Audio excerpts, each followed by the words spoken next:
Dekat padamu, itu rinduku.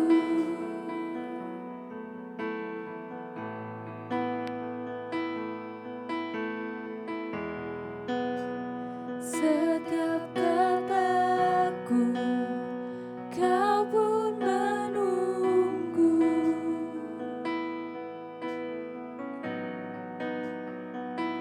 Tak kusangka ku temukan satu kasih yang abadi. Kini ku datang dan ku bawa hidupku.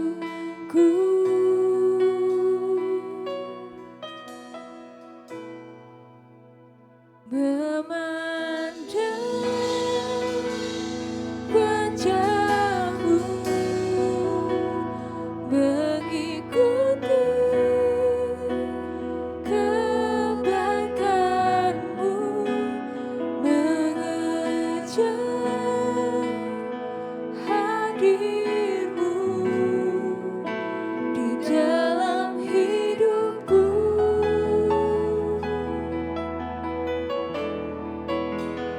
Membawa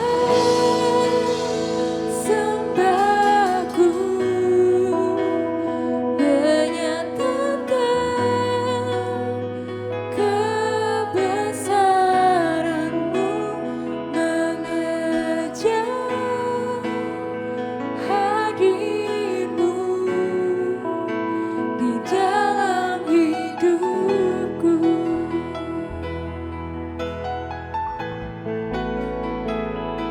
Kami rindu dekat dengan Engkau, Tuhan.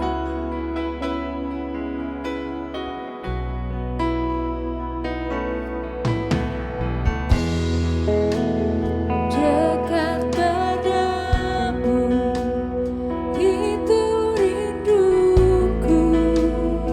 Setiap kata kami Engkau menunggu.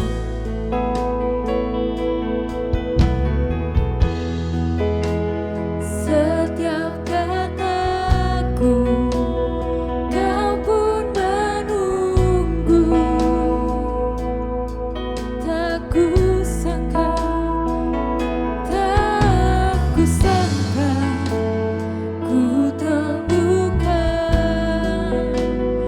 satu kasih yang abadi. Kini ku datang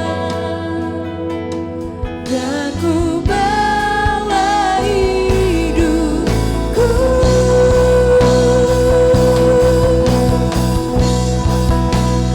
Memandang wajahmu, mengikuti kebaikanmu, mengejar hadirmu di dalam hidupku. Kami membawa sembahku, menyatakan kebesaranmu, mengejar hadirmu di dalam hidupku.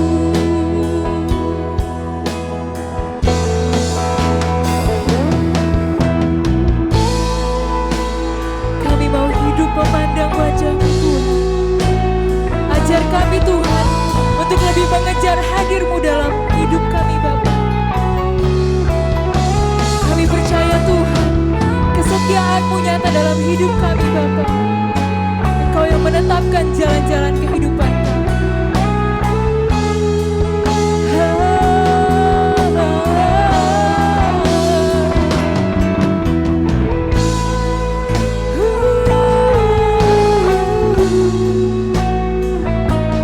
Mari angkat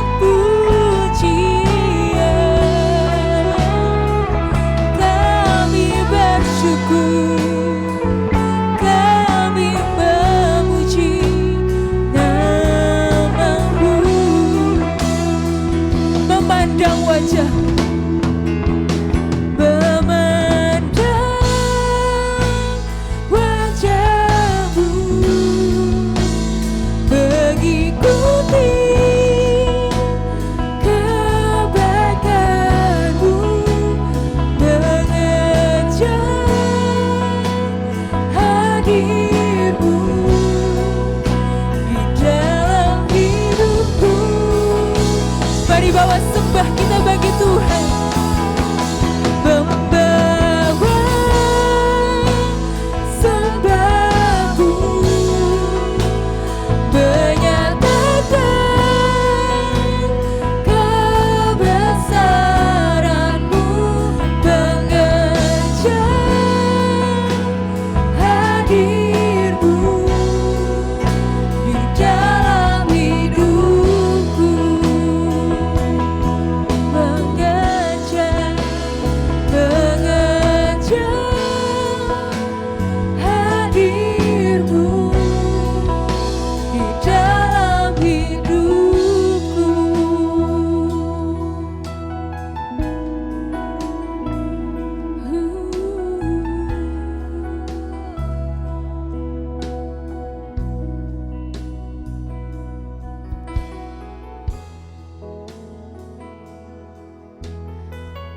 Selamat pagi ya Bapa. Pagi hari ini kami datang ke hadirat-Mu Tuhan. Kami bersyukur Tuhan atas penyertaan-Mu yang nyata dalam kehidupan kami ya Bapa. Engkau menyediakan segalanya bagi kami Tuhan. Kami bersyukur Tuhan. Dan kalau sebentar kami mau memuji dan menyembah Engkau Tuhan, biarlah Engkau yang beracara dalam ibadah kami Tuhan. Engkau yang jamah hati setiap kami Bapa. Engkau yang pulihkan hati setiap kami. Biar puji-pujian kami manis terdengar oleh-Mu ya Bapa. Hanya di dalam nama Tuhan Yesus kami sudah berdoa. Yang percaya sama-sama katakan, amin. Shalom Bapak Ibu Jemaat Saudara sekalian. Dimanapun Bapak Ibu Saudara berada, mari kita angkat pujian yang terbaik bagi Tuhan kita.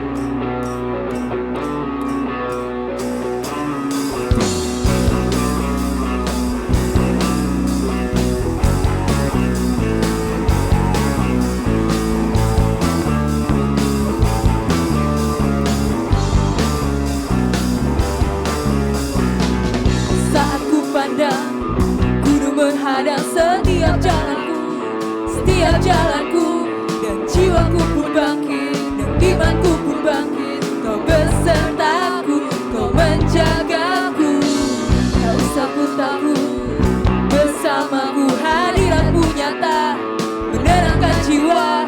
Tak ada yang mustahil, tak ada yang tak mungkin. Kau besertaku, kau menjagaku, kau kuatku, kau imanku, kau berikanku harapan baru. Kaulah segalanya, tiada yang mustahil bagi orang yang percaya.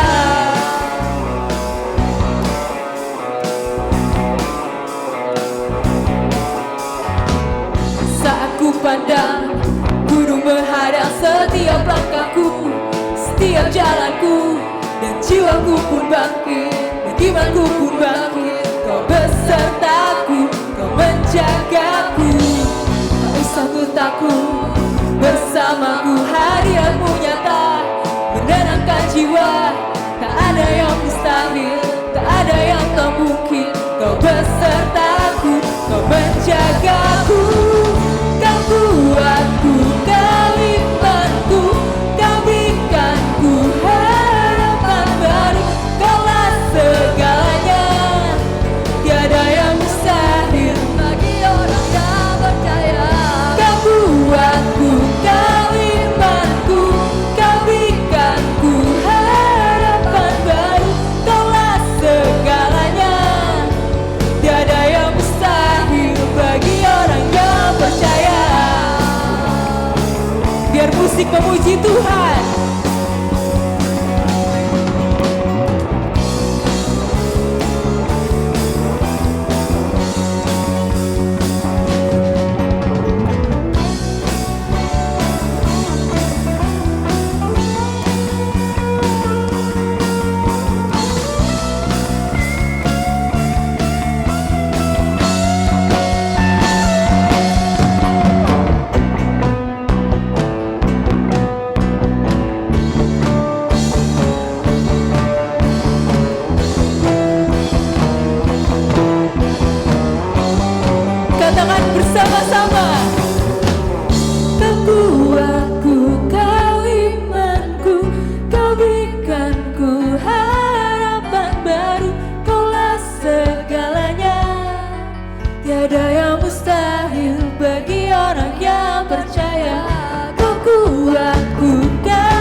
imanmu.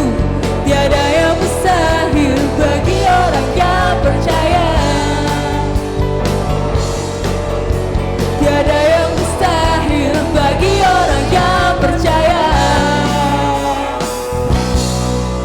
Bisa saya bagi Tuhan.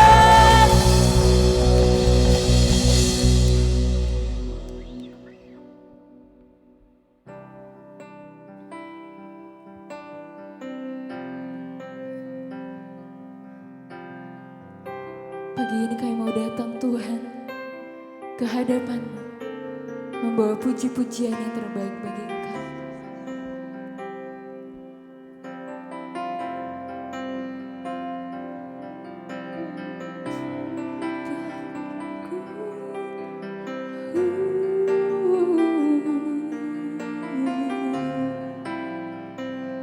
Kami datang Tuhan.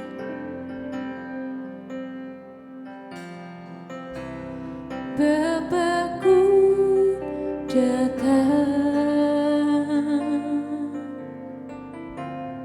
menyembah-Mu di sini. Ku percayakan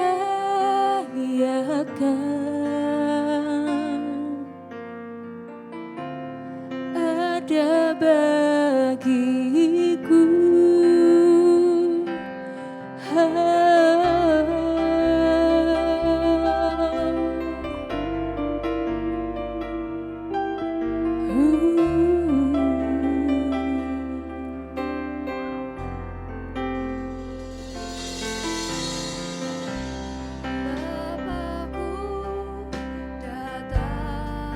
Kami menyembah-Mu Tuhan.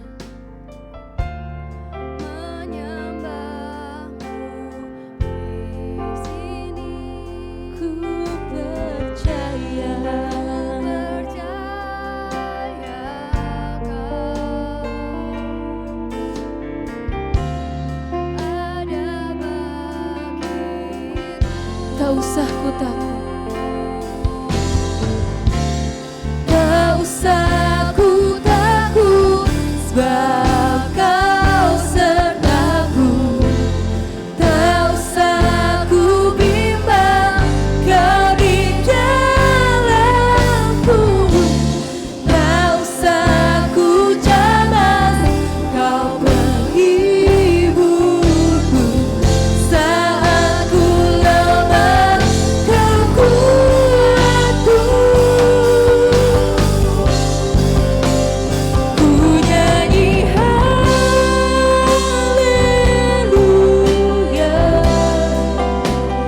ku nyanyi haleluya. Sungguh Kau hebat, ajaib perkasa perbuatanmu. Ku nyanyi haleluya,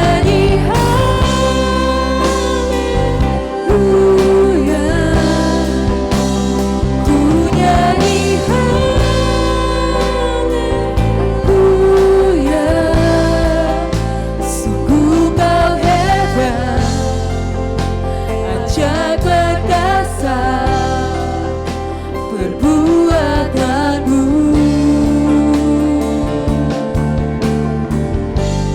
Di hidupku,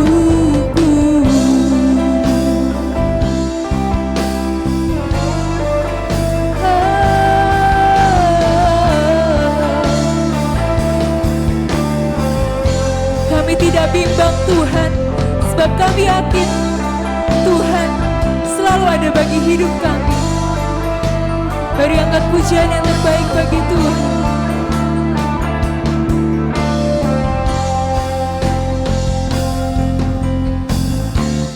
Tak usah ku takut, sebab Kau sertaku. Tak usah ku bimbang, Kau di dalamku. Tak usah ku cemas, Kau penghiburku.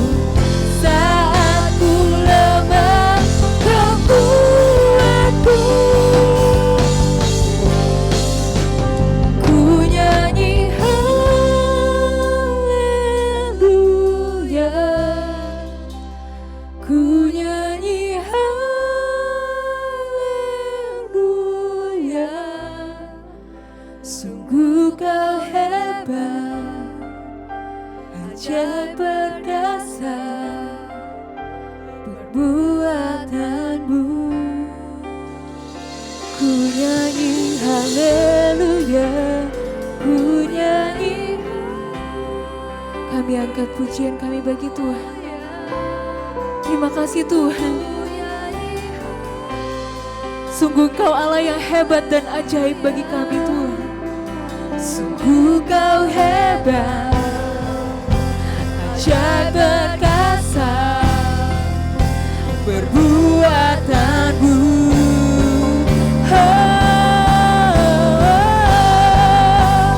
Ku nyanyi haleluya,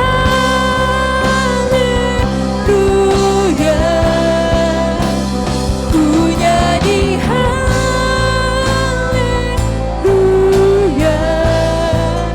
Sungguh Kau hebat, ajaib perkasa perbuatanmu. Mari bersama-sama nyanyikan. Ku nyanyi haleluya, ku nyanyi haleluya. Sungguh Kau hebat, Kau ajaib selamanya. Di hidupku.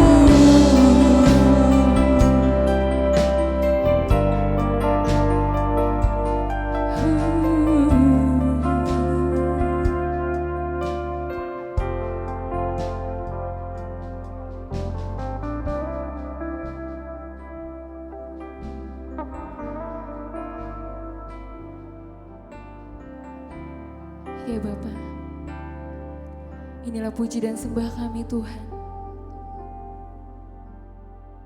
Kalau sebentar kami mau mendengarkan firman-Mu ya Bapa. Kau yang tolong bukakan hati dan pikiran kami Tuhan. Siapkan telinga dan hati kami Tuhan untuk mendengarkan firman-Mu. Dan biarlah firman itu tertanam di dalam hati kami dan berbuah lewat kehidupan kami. Kami percaya Tuhan, kalau kami berpegang kepada Engkau, maka kami akan melangkah dengan tidak bimbang ya Bapa. Kami menyerahkan seluruh hidup kami hanya ke dalam tangan-Mu. Hanya di dalam nama Tuhan Yesus, kami sudah berdoa. Semua yang percaya katakan, amin.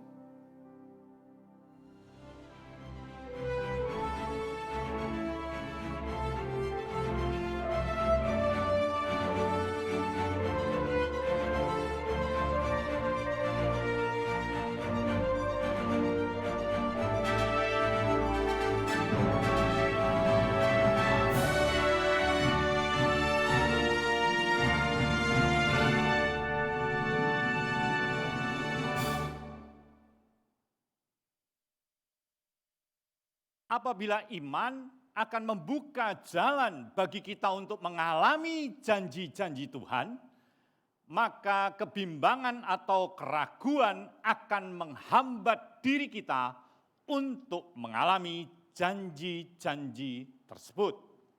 Memang tidak semua hal yang ada di dunia ini boleh kita percayai dengan begitu saja. Sebab kalau kita ini terlalu mudah percaya, maka kita akan mudah ditipu oleh orang juga. Bukankah hal itu yang seringkali menjadi salah satu alasan mengapa banyak orang tertipu ketika menerima sebuah SMS yang berbunyi demikian, "Selamat, Anda mendapatkan undian senilai 125 juta rupiah dari bank titik-titik-titik. Silahkan menghubungi nomor ini." Pernah kan kita menerima SMS itu? Saya sering menerima SMS itu. Padahal kalau kita pikir orang yang menerima SMS itu tidak pernah menjadi nasabah dari bank tersebut. Punya tabungan di bank tersebut juga tidak. Berurusan dengan bank tersebut juga tidak pernah. Lalu bagaimana mungkin dia memperoleh hadiah jutaan rupiah dari bank tadi? Namun karena asal percaya, maka tanpa berpikir panjang dengan hati yang gembira, orang itu menghubungi nomor yang tertera di SMS tersebut. Ujung-ujungnya dia diminta untuk mentransfer sejumlah dana ke nomor rekening tertentu dan hadiah sebesar 125 juta rupiah itu seperti yang dijanjikan tidak pernah dia terima. Artinya kita tidak boleh sembarangan percaya kepada perkataan orang. Apalagi di masa sukar seperti ini, marak penipuan di mana-mana. Kita harus memilah dan menimbang dengan benar, dengan baik, dengan hati-hati berita yang kita dengar sebelum kita mempercayainya. Ya, jadi tidak semua berita itu harus kita percayai langsung begitu. Kita harus timbang dulu, kita harus pilah dulu karena tidak semua berita itu benar. Namun di sisi yang lain, kalau kita meragukan hal-hal yang seharusnya kita percayai, sekali lagi, kalau kita meragukan hal-hal yang seharusnya kita percayai, maka bisa jadi kita akan mengalami kerugian. Hal ini hampir saya alami beberapa waktu yang lalu.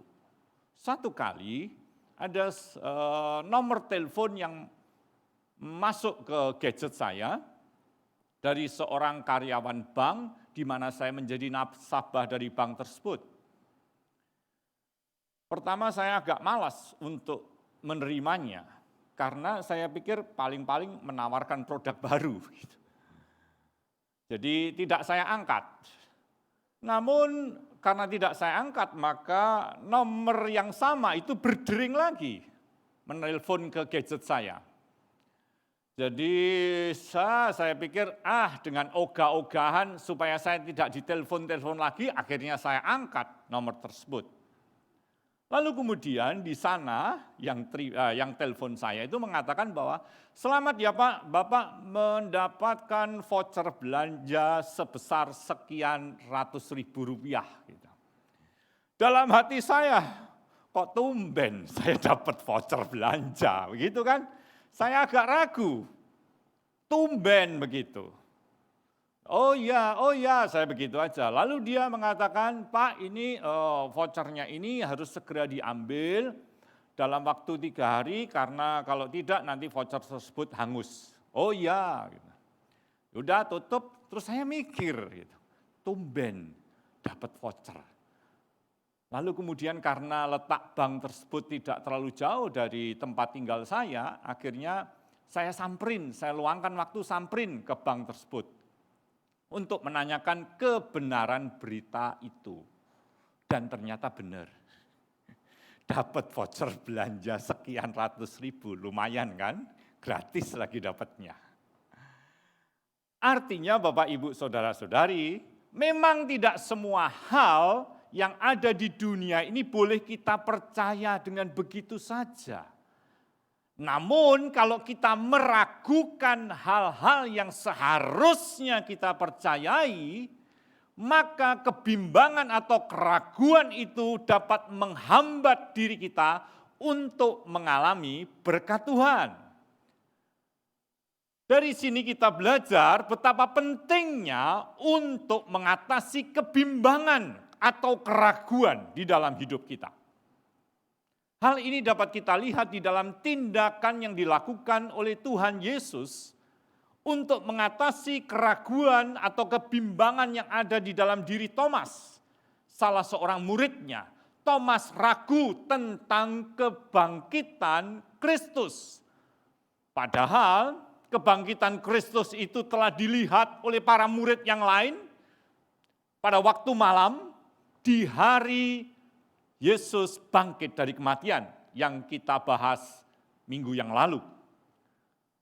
Namun sebagaimana yang dicatat di dalam Yohanes pasal 20 ayat 24 sampai 25, Karena malam itu Thomas, salah seorang murid Kristus, tidak berkumpul bersama dengan murid yang lain ketika Yesus menampakkan diri, maka Thomas ini ragu akan kebangkitan Kristus. Apakah Yesus itu benar-benar bangkit seperti yang diceritakan oleh para murid yang lain? Nah, terhadap keraguan yang dialami oleh Thomas ini, Yesus tidak berdiam diri, dia mendatangi kembali. Di mana para murid itu 8 hari setelah itu mereka kumpul lagi di tempat yang sama dalam keadaan pintu terkunci dan Tuhan Yesus mendatangi mereka kembali. Hanya pada waktu itu Thomas ada di situ. Untuk melihat peristiwa tersebut, mari kita baca ayatnya di dalam Yohanes pasal yang ke-20. Ayat 26 sampai 29. Berkata demikian. 8 hari kemudian murid-murid Yesus berada kembali dalam rumah itu. Dan Thomas bersama-sama dengan mereka. Sementara pintu-pintu terkunci, Yesus datang dan ia berdiri di tengah-tengah mereka dan berkata, damai sejahtera bagi kamu. Kemudian ia berkata kepada Thomas, taruhlah jarimu di sini dan lihatlah tanganku. Ulurkanlah tanganmu dan cucukkanlah ke dalam lambungku. Dan jangan engkau tidak percaya lagi, melainkan percayalah. Ayat 28. Thomas menjawab dia, ya Tuhanku dan Allahku. Kata Yesus kepadanya, karena engkau telah melihat aku, maka engkau percaya. Berbahagialah mereka yang tidak melihat, namun percaya. Di sini dituliskan 8 hari sesudah Yesus bangkit dari kematian dan menunjukkan dirinya kepada para muridnya, dia kembali menunjukkan dirinya, dia kembali menampakkan dirinya kepada para murid itu di tempat yang sama. Kali ini Thomas hadir di antara para murid tersebut. Dan sesudah menyampaikan salam kepada mereka, kemudian dia berbicara kepada Thomas secara khusus. Dan di ayat yang ke-27 tadi dicatat bahwa Tuhan Yesus berkata, jangan engkau tidak percaya lagi, melainkan percayalah. Pernyataan dan tindakan Yesus di dalam menemui Thomas dan para murid yang lain ini, khususnya Thomas yang bimbang dan ragu, kita menemukan 3 alasan mengapa kita tidak perlu hidup di dalam kebimbangan. 3 alasan untuk kita tidak usah merasa ragu terhadap janji atau firman Tuhan. 3 alasan untuk kita dapat menyongsong hari depan kita di dalam iman. Ketiga alasan tersebut adalah yang pertama, karena Yesus adalah pribadi yang limpah dengan kesabaran. Sekali lagi, mengapa kita tidak perlu bimbang terhadap janji Tuhan? Karena Tuhan adalah pribadi yang limpah dengan kesabaran. Di dalam kesabarannya dia bersedia untuk menemui Thomas dan menolong yang bersangkutan agar dia tidak hidup di dalam keraguan atau kebimbangan tentang kebangkitannya. Kebimbangan atau keraguan Thomas tentang kebangkitan Yesus seharusnya tidak perlu diragukan lagi. Kenapa? Karena jauh hari sebelum Kristus atau Yesus disalibkan, dikuburkan dan mati dan bangkit, Thomas bersama dengan para murid yang lain, mereka sudah diberitahu oleh Tuhan Yesus bahwa berkali-kali Tuhan Yesus mengatakan bahwa dia akan bangkit.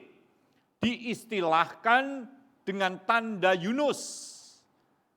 Hal ini ditulis di dalam Matius pasal yang ke-12 ayat 38 sampai 40 dan Matius pasal 16 ayat 1 sampai dengan 4. Berkali-kali Tuhan Yesus mengatakan itu.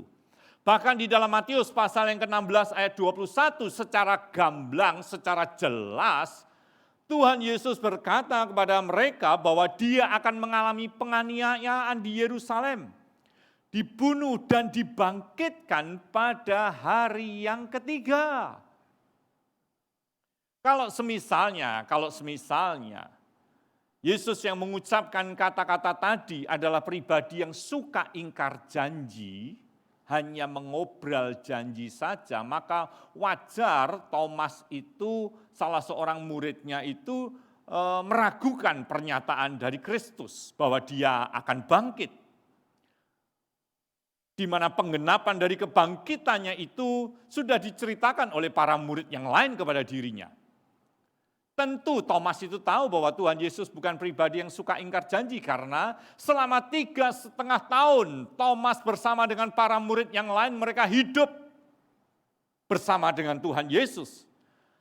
Dia melihat begitu banyak mujizat yang Kristus lakukan. Bukan itu saja, perkataan-perkataan Tuhan Yesus adalah perkataan yang benar dan dapat dipercaya. Dia tidak pernah mengingkari janji yang dia ucapkan. Kristus bukan seperti manusia pada umumnya. Kalau manusia pada umumnya adalah mudah atau suka mengobrol janji tetapi tidak menepatinya. Dan Kristus bukan seperti itu. Thomas tentu tahu hal ini. Perkataan-perkataan yang Tuhan Yesus katakan bukanlah perkataan yang asbun atau asal bunyi. Yesus selalu menepati janjinya yang dia ucapkan. Itu sebabnya di dalam Yohanes pasal yang ke-6 ayat 68 sampai 69, salah seorang murid Kristus yaitu Petrus berkata kepada Yesus di depan atau di hadapan para murid yang lain termasuk Thomas, dia mengatakan begini, "Perkataanmu adalah perkataan hidup yang kekal. Dan kami telah percaya dan tahu bahwa engkau adalah yang kudus dari Allah." Sehingga kalau Thomas itu meragukan kebangkitan Kristus seperti yang dilaporkan oleh para murid yang lain kepada dirinya, berarti secara tidak langsung Thomas ini menganggap bahwa Tuhan Yesus itu adalah pribadi yang dia meremehkan Tuhan Yesus. Dia enggak percaya kepada perkataan Tuhan Yesus. Thomas termasuk pribadi yang merendahkan atau meremehkan Kristus. Nah, kalau kepada pribadi yang meremehkan dirinya sendiri, dirinya itu. Jadi kalau kepada pribadi seperti Thomas yang meremehkan dirinya, Kristus mau datang lagi, menjumpai Thomas yang ragu dan bimbang dan tidak percaya ini, berarti Kristus itu adalah pribadi yang sabar. Sabar. Karena kalau Kristus gak sabar, mungkin dia akan berpikir, biarin Thomas gak percaya, sudah, gak apa-apa, cuma satu orang gak percaya, biarin, yang lain tetap percaya. Tetapi tidak demikian sikap Kristus. Dia mendatangi Thomas yang ragu akan kebangkitannya. Hal ini justru menunjukkan bahwa Kristus adalah pribadi yang panjang sabar. Dan kesabaran ini seringkali disalahpahami oleh banyak orang. Kalau kita membaca di dalam 2 Petrus pasal yang ketiga ayat 3 sampai dengan 9, di situ dituliskan kalau Kristus tidak segera datang menghakimi dunia ini bukan karena dia lalai. Tidak. Tetapi di situ dikatakan bahwa di dalam kesabarannya justru dia menghendaki agar semua orang itu berbalik, bertobat, dan percaya kepadanya. Jadi kalau Tuhan Yesus itu sabar, gak segera datang, bukan berarti dia lalai. Kita masih ingat dulu awal-awal pandemi, awal-awal keadaan yang begitu sulit, banyak orang mengatakan, wah ini kiamat, ini mau kiamat, ini sudah mendekati dan sebagainya, dan sebagainya. Setahun yang lalu kira-kira. Bapak, Ibu, saudara-saudari yang dikasihi Tuhan, Tuhan tidak pernah lalai menepati janjinya. Kalau janji itu belum tergenapi, itu artinya dia itu sabar. Dia menghendaki semua orang itu berbalik dan bertobat. Dan di dalam kesabarannya, Tuhan pasti akan menggenapi apa yang dia janjikan. Oleh karena itu, bagi Bapak, Ibu, saudara-saudari yang dikasihi Tuhan, jangan bimbang manakala janji-janji Tuhan belum kita alami di dalam hidup kita. Jangan pernah ragu akan firman Tuhan ketika janji Tuhan belum kita alami. Karena apa? Karena di dalam kesabarannya dan di dalam hikmatnya yang tak terbatas, Tuhan pasti akan menggenapi apa yang Dia firmankan indah pada waktunya. Alasan yang kedua, supaya kita tidak bimbang terhadap janji Tuhan. Alasan yang kedua, untuk kita tidak ragu terhadap janji Tuhan, karena Yesus adalah pribadi yang penuh dengan kasih. Jangan bimbang, karena Dia adalah pribadi yang penuh dengan kasih. Dan di dalam kasihnya Dia bersedia datang secara khusus untuk menemui Thomas. Dengan maksud menolong Thomas agar tidak lagi hidup di dalam kebimbangan. Padahal kita tahu Thomas itu ragu tentang kebangkitan Kristus.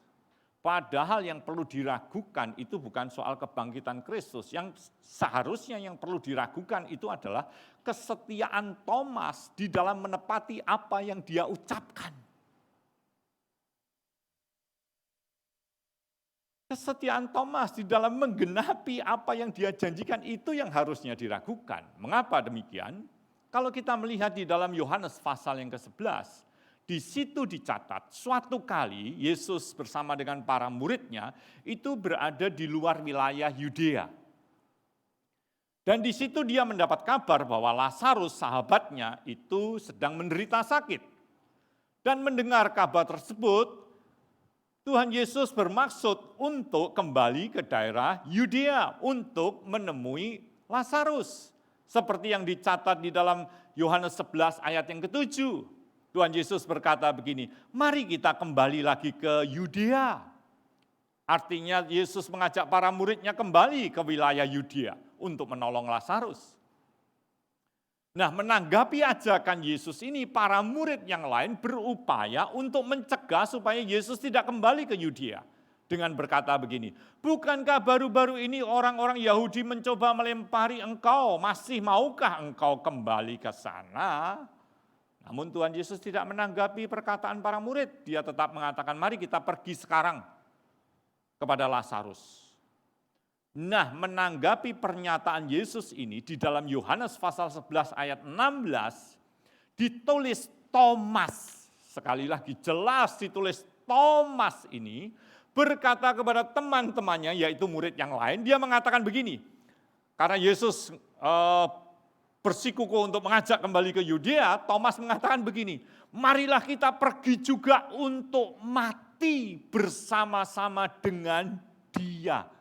Wow, ini pernyataan yang sok pahlawan. Kelihatannya gagah berani, tapi tidak ditepati sama sekali. Ini orang yang asbun, ini orang yang omdo. Apa omdo itu? Omong doang. Asbun, asal bunyi. Wah baik, mari kita mati bersama-sama dengan Dia. Wah kelihatannya kan gagah begitu. Padahal kita tahu cerita selanjutnya. Ketika Yesus berada di Taman Getsemani, ketika Dia ditangkap, kemana para murid yang lain termasuk Thomas? Melarikan diri. Katanya mau mati untuk Dia. Tetapi ketika Tuhan Yesus ditangkap di Taman Getsemani, mereka melarikan diri.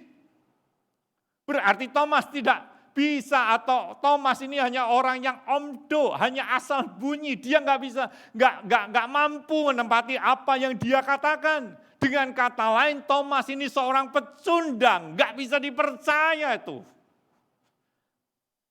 Suka mengobrol janji.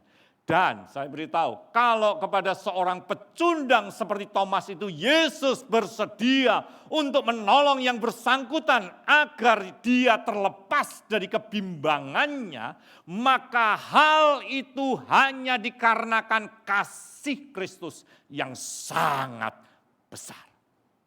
Kepada orang yang meremehkan dia, kepada orang yang bimbang, Kristus mau tolong dia supaya dia tidak hidup dalam kebimbangannya, bukan karena Thomas ini istimewa, tidak, tetapi karena kasih Kristus yang sangat besar.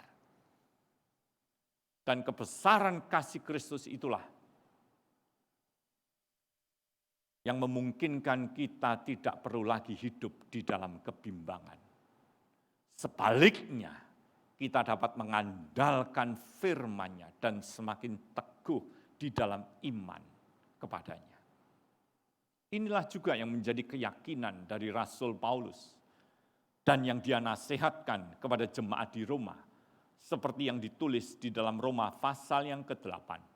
Ayat yang ke-38 sampai 39. Dia mengatakan begini, sebab aku yakin, nah, keyakinan Rasul Paulus, bahwa baik maut maupun hidup, baik malaikat-malaikat maupun pemerintah-pemerintah, baik yang ada sekarang maupun yang akan datang, atau kuasa-kuasa baik yang di atas maupun yang di bawah, ataupun sesuatu makhluk lain, perhatikan, tidak akan dapat memisahkan kita dari kasih Allah yang ada di dalam Kristus Yesus Tuhan kita. Saya ulangi.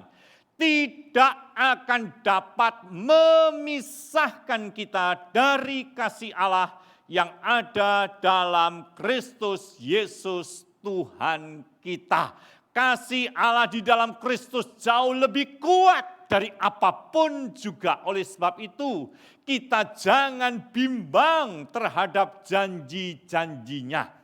Kalau Bapak, Ibu, Saudara-saudari dimanapun engkau berada, kalau engkau percaya bahwa Kristus adalah pribadi yang limpah dengan kasih dan janjinya itu ya dan amin, tuliskan kata amin di dalam kolom komen di YouTube channel yang saudara ikuti. Atau tuliskan di situ kata-kata yang meneguhkan imanmu. Misalnya, kasih Kristus di dalam diriku menghapus segala keraguan.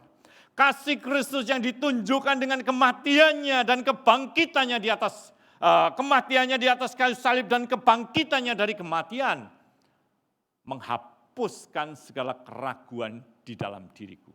Dengan kita melakukan seperti itu berarti kita meneguhkan iman kita sendiri. Dengan kita melakukan seperti itu berarti kita menyambut kasih Kristus di dalam kehidupan kita. Sekarang yang ketiga, alasan mengapa kita jangan bimbang terhadap janji Tuhan. Karena Kristus adalah pribadi yang tidak terbatas. Kuasa dan pengetahuannya tidak terbatas. Kuasanya tidak terbatas, kemahatauannya juga tidak terbatas. Hal ini dapat kita lihat melalui cara dia menampakkan diri kepada para muridnya, seperti yang dicatat di dalam ayat yang ke-26 tadi. Saat itu seperti 8 hari sebelumnya, para murid sedang berkumpul, tadi saya singgung sedikit, mereka berkumpul di tempat yang sama, pintu-pintu dalam keadaan terkunci rapat, karena mereka takut kepada para pemuka Yahudi. Tanpa diminta, Kristus hadir di tengah-tengah mereka. Kehadiran Kristus menembus tembok yang tebal. Kehadiran Kristus menembus pintu-pintu yang terkunci rapat. Dia tidak perlu minta dibukakan pintu dulu oleh para muridnya, tidak. Dia langsung aja hadir di tengah-tengah mereka. Seperti yang saya singgung minggu yang lalu, Kristus tidak dapat dibatasi oleh batas-batas kemanusiaan. Tidak ada pintu yang terlalu rapat yang tidak bisa ditembus oleh Kristus. Tidak ada tembok yang terlalu tebal yang dapat menghalangi kehadirannya di tengah-tengah para muridnya pada waktu itu.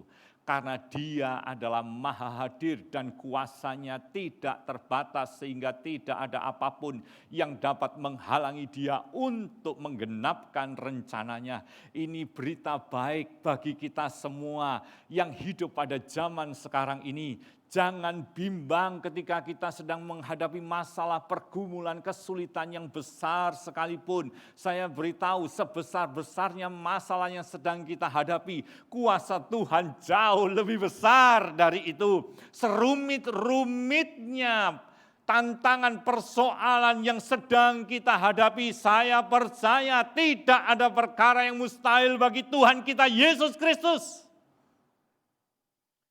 Bukan saja kuasanya tidak terbatas. Seperti yang dia lakukan 8 hari sebelumnya, yaitu di ayat yang ke-27.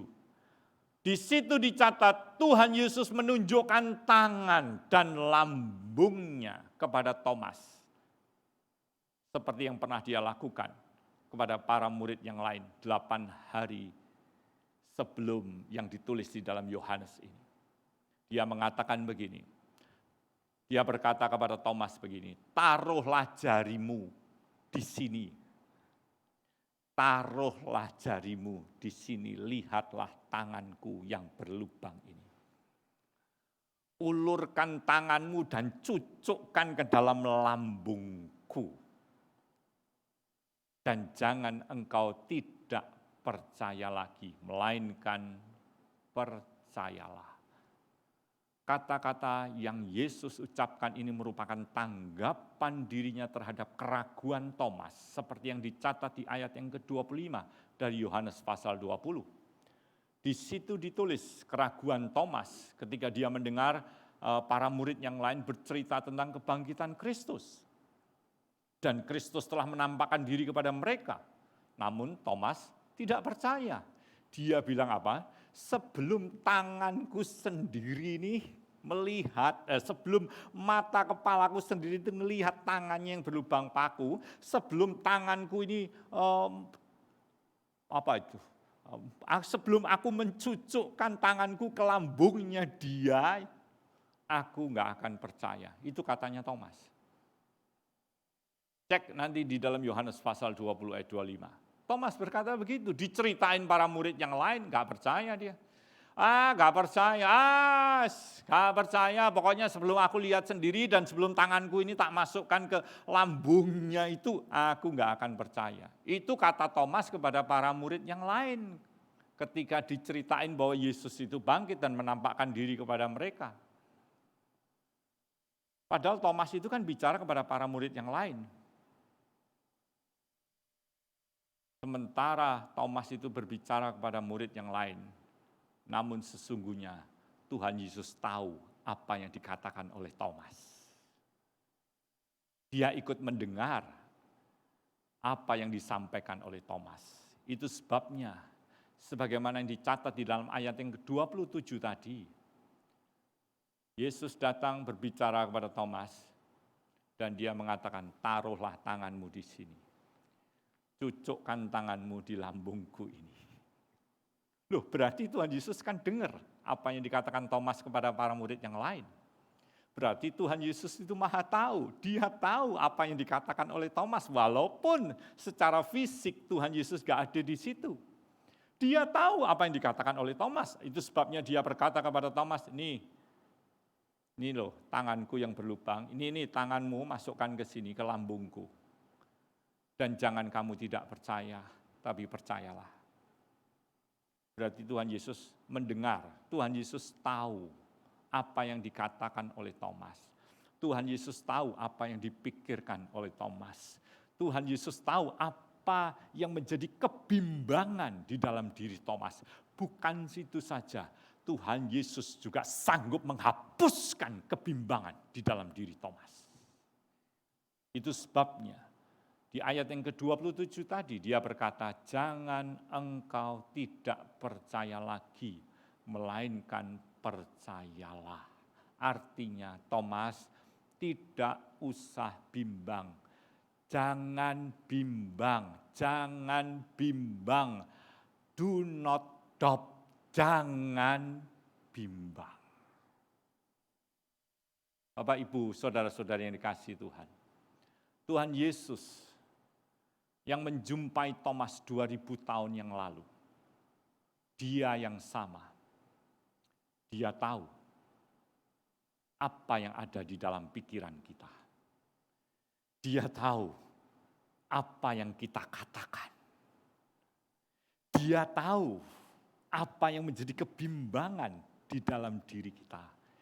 Dia turut merasakan apa yang menjadi pergumulan hidup kita sehari-hari. Karena dia maha tahu, dia maha hadir, dia maha peduli, kuasanya tidak terbatas. Dia bukan hanya sekedar tahu, dia bukan sekedar hadir, dia bukan sekedar peduli, dia juga Allah yang limpah dengan kasih dan dia bersedia untuk menolong kita agar kita tidak lagi hidup di dalam kebimbangan dan keraguan terhadap janjinya. Amin. Kuasanya tidak terbatas. Dia sanggup mengubah kebimbangan, keraguan dalam diri kita menjadi sebuah kepastian yang mendatangkan kemenangan. Seperti yang pernah atau seperti yang tadi saya utarakan di awal, bahwa iman akan membuka jalan bagi kita untuk mengalami janji-janji Tuhan. Sedangkan kebimbangan atau keraguan itu akan menghambat kita untuk mengalami janji-janji tersebut. Kesabaran, kasih, dan ketidakterbatasan kuasa serta kemahatauan Tuhan Yesus Kristus yang disambut dengan iman akan mengubah kehidupan seorang pecundang menjadi pemenang. Sekali lagi, kesabaran, kasih, ketidakterbatasan kuasa dan kemahatauan Tuhan akan menjadi jaminan bagi diri kita akan hari esok yang indah. Dan kalau hidup kita ada di tangan pribadi yang semacam itu, dan kalau kita hidup bersandar kepada pribadi yang seperti itu, kalau di dalam hidup ini kita mengandalkan pribadi yang seperti itu, kesabarannya, kasihnya, kuasanya yang tidak terbatas dan kemahatauannya, dan kalau hidup kita ada di dalam genggaman tangan pribadi yang seperti itu, kita tidak perlu bimbang, kita tidak perlu khawatir, kita tidak perlu ragu akan hari esok kita. Bayangkan hidup kita di tangan pribadi yang tak terbatas itu. Kalau misalnya ini ada benda, bayangkan aja kalau ada benda di tangan Bapak Ibu Saudara-saudari, ada di dalam genggaman tangan Bapak Ibu Saudara-saudari. Kalau ada orang lain mau ambil benda itu, dia harus melewati tangan ini. Benar? Dan saya beritahu, yang memegang hidup kita adalah tangan Allah yang maha kuasa. Amin. Tidak usah bimbang, tidak usah ragu akan masa depan kita. Kasih dan kuasanya itu tidak terbatas dan dibuktikan melalui kebangkitan dan kematiannya. Seperti yang dia ucapkan kepada Thomas, ini tanganku yang berlubang paku, ini lambungku.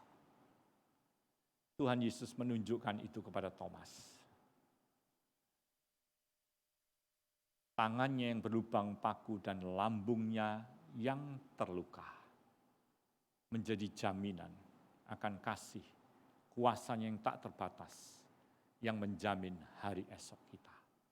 Bekas-bekas luka karena kasihnya, itulah yang memberi jaminan kepada Fanny Crosby tentang hari esoknya dan memberikan jaminan yang pasti bahwa suatu kali kelak, kalau dia meninggalkan dunia ini, dia berada di surga, dia pasti akan bisa mengenali juru selamatnya, Tuhan Yesus Kristus.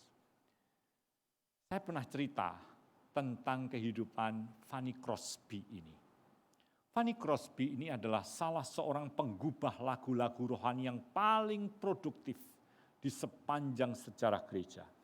Di dalam masa kehidupannya selama 95 tahun, dia telah menulis tidak lebih kurang dari 8.000 lagu pujian yang sampai hari ini masih dinyanyikan di dalam ibadah-ibadah gereja di seluruh dunia. Salah satu lagunya yang terkenal yang seringkali saya nyanyikan yang berjudul Blessed Assurance, yaitu Ku berbahagia yakin teguh. Lagunya yang kira-kira begini. Ku berbahagia yakin teguh, Yesus abadi kepunyaanku, aku warisnya, ku ditebus, ciptaan baru, Roh Kudus. Bagaimana? Pernah dengar lagu itu? Dan bagaimana dengan suara saya? Cukup merdu ya? Kalau cukup merdu, mungkin satu kali saya perlu jadi WL atau singer dulu. Haleluya. Bapak, Ibu, saudara-saudari yang dikasihi Tuhan. Fanny Crosby ini hidup 200 tahun yang lalu di kota New York. Dia mengalami kebutaan sejak dia berumur 6 minggu. Yaitu suatu kali dia demam, dan demam itu membuat matanya jadi meradang. Lalu dia dibawa oleh orang tuanya ke dokter. Nah, dokternya tidak praktek pada waktu itu. Yang praktek adalah asistennya. Dan karena matanya meradang, dikasih obat yang salah. Mestinya dikasih obat mata. Ini keliru, dikasih obat balsem untuk keseleo. Dan akhirnya mengakibatkan matanya jadi buta. Nah, suatu hari, singkat kata, suatu hari setelah dia terkenal menjadi seorang penggubah lagu yang top, walaupun dia buta, dia ketemu dan berbincang-bincang dengan salah seorang temannya yang bernama John Sweeney. Nah, temannya John ini bertanya begini kepada dia, Fanny, bagaimana engkau dapat mengenali wajah Yesus kalau suatu hari nanti engkau tiba di surga? Kan engkau ini buta dari sejak lahir. Bagaimana engkau bisa mengenali wajahnya Tuhan Yesus itu seperti apa? Gitu. Sambil guyonan, temannya itu, John Sweeney itu, menggoda Fanny begitu. Karena apa? Karena seperti yang biasanya kita lihat, kalau kita lihat gambar Yesus, biasanya kan wajah Tuhan Yesus kan seperti orang kebule-bulean gitu kan. Padahal Yesus itu tinggalnya di Timur Tengah, jadi wajahnya sebetulnya enggak bule-bulean begitu juga gitu. Nah, menanggapi guyonan dari temannya John Sweeney ini, Fanny Crosby itu berkata begini, menjawab begini, engkau bertanya bagaimana seorang perempuan yang lanjut usia dan buta sepanjang hidupnya seperti aku ini dapat mengenali wajah Tuhan Yesus Juru Selamatnya. Fanny Crosby itu mengatakan, aku sudah memikirkan itu masa-masa. Dan nanti kalau aku sudah sampai di surga, aku akan melihat ke sekelilingku. Nah kalau sudah di surga kan dia nggak buta lagi kan. Dia bisa lihat gitu, kira-kira wajahnya yang Tuhan Yesus yang mana? Dia bilang, aku akan lihat-lihat ke sekelilingku. Dan kalau ada seseorang yang kuduga dia sebagai juru selamatku, aku akan datangi dia. Dan aku akan minta tolong dia menunjukkan tangannya yang berlubang paku. Wow. Wow. Dari situ kita bisa melihat. Dari situ kita bisa belajar. Tangannya yang berlubang paku, lambungnya yang tertikam. Itu menunjukkan kasihnya yang tak terbatas. Dia rela mati menebus hidup kita. Di dalam kasihnya itu, dia menyerahkan nyawanya bagi kita. Keesokan harinya setelah Fanny Crosby ini ketemu dengan temannya John Sweeney ini, keesokan harinya dia menggubah satu lagu yang dia beri judul I Shall Know Him. Aku akan mengenal dia. Di dalam syair lagu tersebut dia menuliskan begini. I shall know him. I shall know him. And redeemed by his side I shall stand. I shall know him. I shall know him by the print of the nails in his hand. Aku akan mengenal dia. Aku akan mengenal dia. Dan ditebus oleh lambungnya, aku akan berdiri. Aku akan mengenal dia. Aku akan mengenal dia. Oleh bekas luka karena paku pada tangannya. Itulah yang dialami oleh Thomas pada hari itu dari ayat yang tadi kita baca. Bekas luka pada tangan dan lambung Kristus menunjukkan akan kesabarannya, kasihnya, dan ketidakterbatasan kuasa dan pengetahuannya telah menghapuskan kebimbangan di dalam diri Thomas. Sehingga suatu hari kelak, di kemudian hari, sejarah gereja mencatat bahwa Thomas, murid Kristus ini, membawa Injil sampai ke India. Hari ini 2000 tahun kemudian, jemaat yang dia dirikan di sana terus berkembang dan dikenal orang sebagai gereja Mar-Thoma. Satu istilah di dalam bahasa Aram yang artinya gereja Rasul Thomas. Kesabaran, kasih serta ketidakterbatasan Yesus di dalam kuasa dan pengetahuannya, itulah yang menyanggupkan diri kita untuk bisa menyongsong hari depan kita dengan penuh pengharapan. Dia yang berjanji, dia pasti akan menggenapi apa yang dia janjikan. Oleh karena itu, kita dapat memandang masa depan kita tanpa ragu, tanpa takut, tanpa berputus asa. Keep moving on, terus melangkah maju. Tak usah ku takut, Allah menjagaku.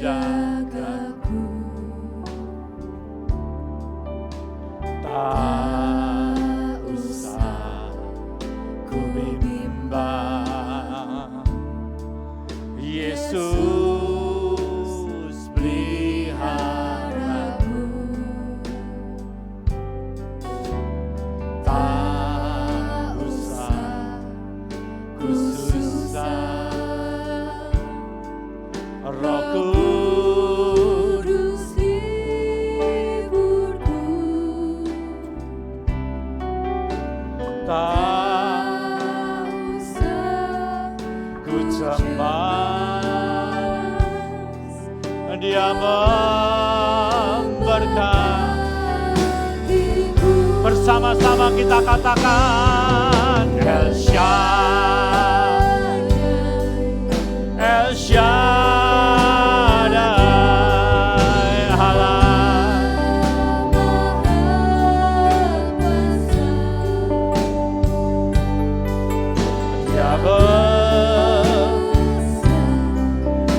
Dia besar, El Shaddai mulia, El Shaddai,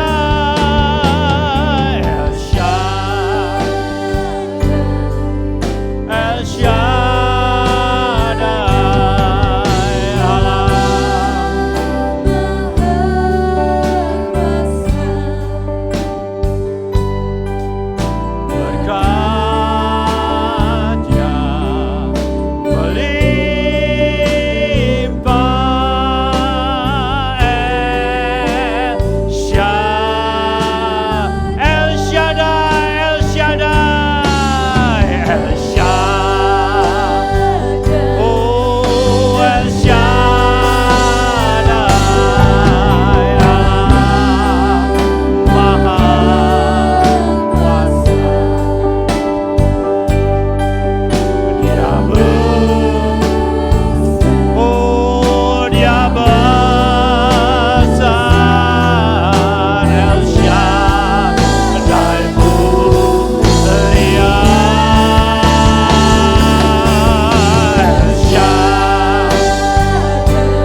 Tuhan Yesus, kami datang kepadamu memohon ampun atas kebimbangan kami terhadap firman-Mu yang selama ini ada di dalam hati kami.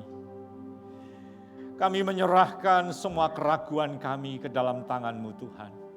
Tolonglah kami, teguhkanlah iman kami terhadap janji-Mu, karena sesungguhnya janji-Mu itu ya dan amin. Janji-Mu itu yang pasti akan terjadi dan tergenapi.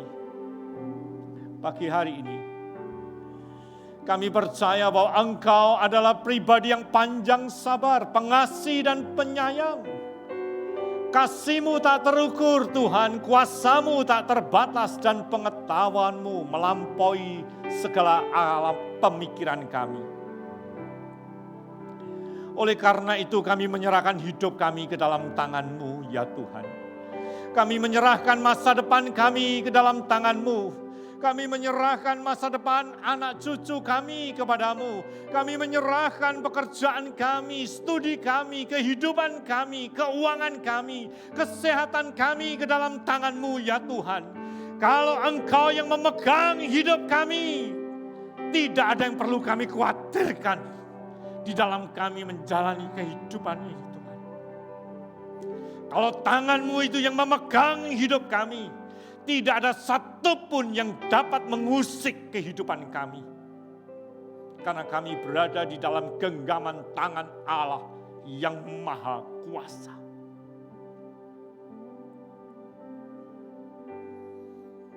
Bahkan kami tidak ragu akan hari-hari yang akan kami jalani.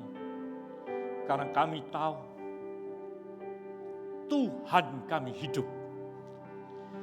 Tuhan bersama dengan kami. Tuhan menyertai kami. Tuhan ada di dalam diri kami. Segala kebimbangan, segala keraguan, kami tolak di dalam nama Tuhan Yesus Kristus. Oh Tuhan, biarlah hari ini iman kami diteguhkan ya Tuhan. Iman kami diteguhkan. Pengharapan kami kepada-Mu dihidupkan dan diteguhkan ya Tuhan.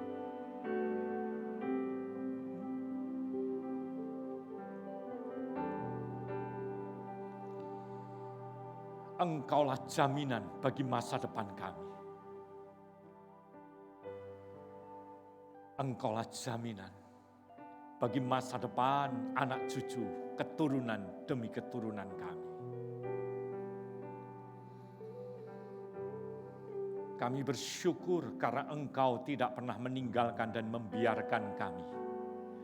Namun Engkau senantiasa bersama, menuntun dan menyertai kami di segala keadaan. Terima kasih Tuhan.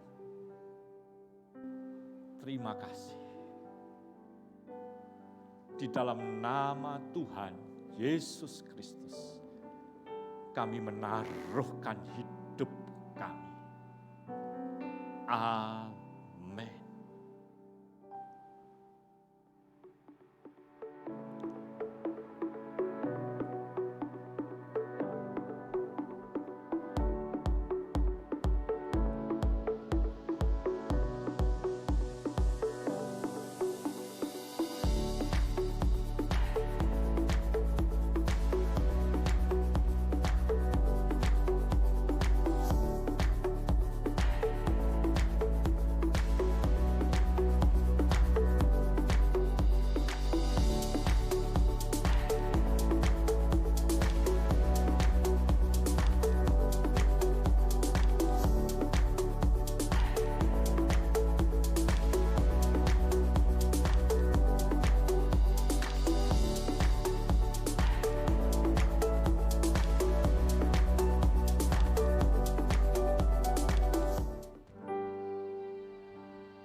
Hari Kamis yang akan datang, tanggal 22 April, ada pertemuan kesan jam 8 malam yang dilakukan secara daring.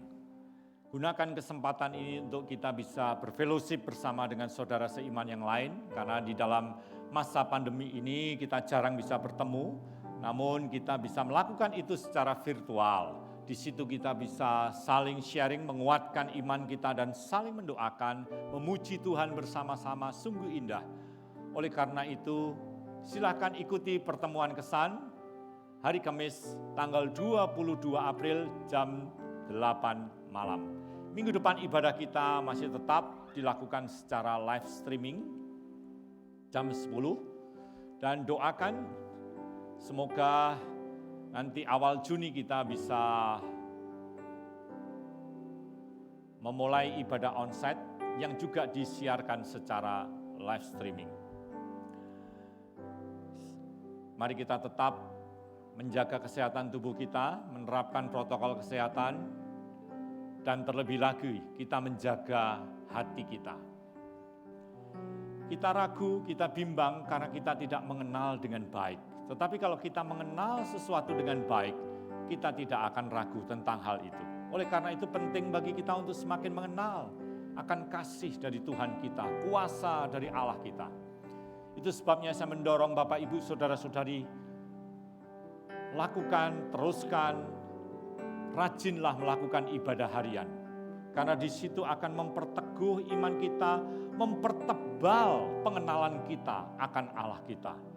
Sehingga menolong kita untuk hidup di dalam keteguhan iman, tidak mudah ragu, tidak mudah bimbang akan firman Tuhan.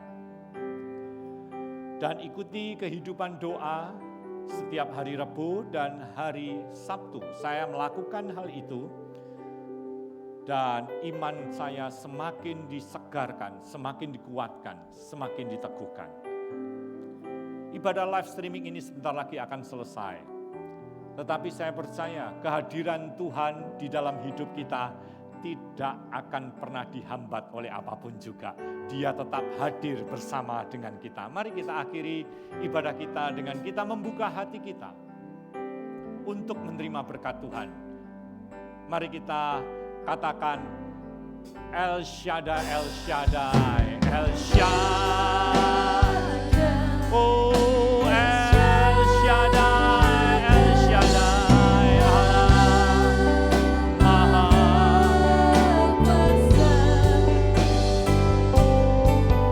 Dia besar. Oh, Dia besar.